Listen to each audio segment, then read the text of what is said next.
യേശുവിൻ നാമമെൻ പ്രാണനു രക്ഷ, കുഞ്ഞാടിൻ രക്തം എൻ വീടിനു മുദ്ര.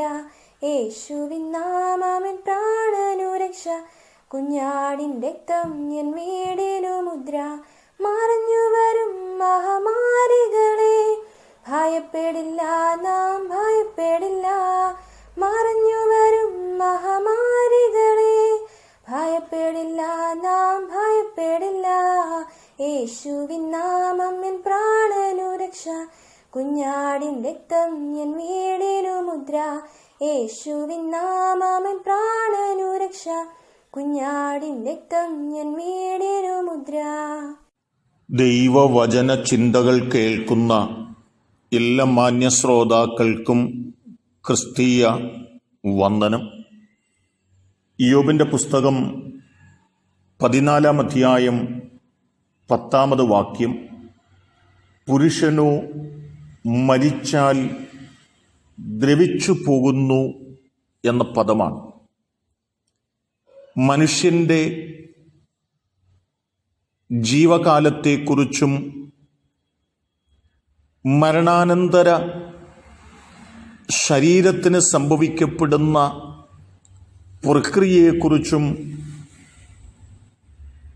മനുഷ്യന്റെ ആത്മാവിൻ്റെ നിദ്രയെക്കുറിച്ചും നിത്യതയെക്കുറിച്ചും ഓർമ്മപ്പെടുത്തുന്ന വാക്കുകൾ ഇവിടെ കാണുകയാണ്.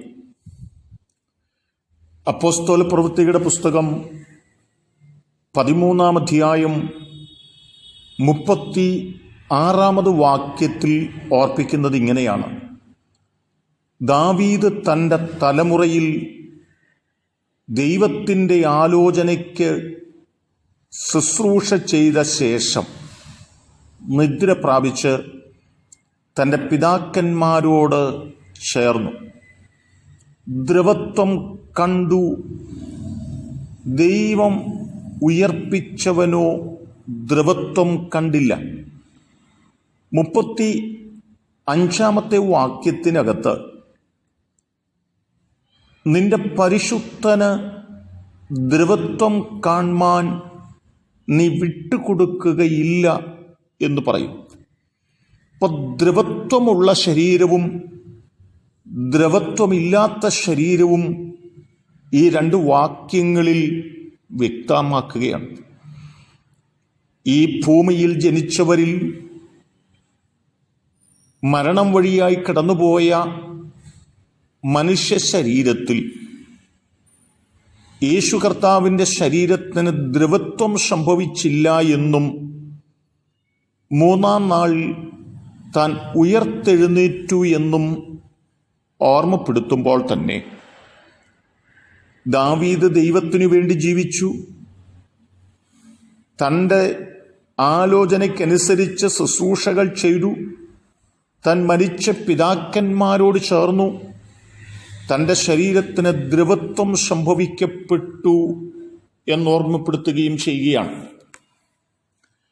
അപ്പോൾ യേശുക്രിസ്തുവിൻ്റെ ശരീരത്തിന് മാത്രം ദ്രവത്വം സംഭവിക്കപ്പെട്ടിട്ടില്ലെന്നും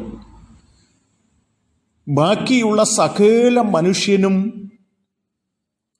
മരണശേഷം അവരുടെ ശരീരത്തിന് ദ്രവത്വം സംഭവിക്കപ്പെടുന്നു എന്നും ഓർമ്മപ്പെടുത്തുമ്പോൾ തന്നെ കൊരിന്ത്യർക്കെഴുതിയ 1-ാം ലേഖനം 15-ാം അധ്യായം 53-54 വാക്യങ്ങൾ പറയുന്നുണ്ട്: ഈ ദ്രവത്വമുള്ളത് അദ്രവത്വത്തെയും ഈ മർത്യമായത് അമർത്യത്തെയും ധരിക്കണം.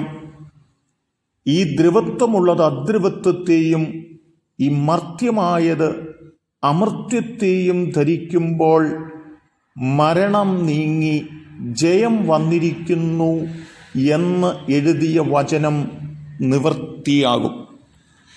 ഇപ്പോൾ നമുക്കുള്ള ശരീരം ദ്രവത്വമുള്ള ശരീരമാണെന്നും ദൈവത്തിൻ്റെ വചനപ്രകാരം ദൈവത്തിനു വേണ്ടി ജീവിക്കുന്ന മനുഷ്യൻ മരിച്ചാൽ അവൻ്റെ ശരീരത്തിന് ദ്രവത്വം സംഭവിക്കപ്പെടുന്നു എങ്കിലും കാഹളം ധ്വനിക്കുമ്പോൾ ഈ ദ്രവത്വം സംഭവിക്കപ്പെട്ട ശരീരം അദ്രവത്വം സംഭവിക്കപ്പെട്ടിട്ട് ഉയർത്തെഴുന്നേൽക്കുമെന്ന് തിരിച്ചറിഞ്ഞുകൊണ്ട് നാം ദൈവത്തിനു വേണ്ടി ദൈവത്തിൻ്റെ വചനപ്രകാരം ജീവിപ്പാനും അദ്രവത്വമുള്ള ശരീരത്തെ പ്രാപിപ്പാനും വേണ്ടി നമുക്കൊരുങ്ങാം.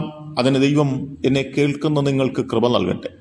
കരുണയുള്ള കർത്താവേ, ഞങ്ങൾ ക്ഷണികരാണെന്നും ഒരു നിഴൽ പോലെ, ഒരു പൂ പോലെ കഴിഞ്ഞു പോകുന്നവരാണെന്നും ദ്രവത്വമുള്ള ഒരു ശരീരത്തിൻ്റെ അവകാശികളാണെന്നും ഞങ്ങൾ ഓർക്കുമ്പോൾ തന്നെ ദൈവത്തോടു കൂടെ വസിക്കുന്നവർക്ക് അദ്രവത്വം പ്രാപിച്ച് കർത്താവിനെ എതിരേൽപ്പാൻ വെളിപ്പെടുന്നൊരു ദിവസമുണ്ടെന്ന് തിരിച്ചറിഞ്ഞുകൊണ്ട് ഞങ്ങൾക്ക് അത് പ്രാപിക്കാൻ തക്ക തലത്തിൽ ജീവിപ്പാൻ ഞങ്ങളെ പ്രാപ്തരാക്കണമേ. ദൈവം അനുഗ്രഹിക്കുന്നത് കൊണ്ട് സ്തോത്രം. യേശു കർത്താവിൻ നാമത്തിൽ തന്നെ ആമേൻ.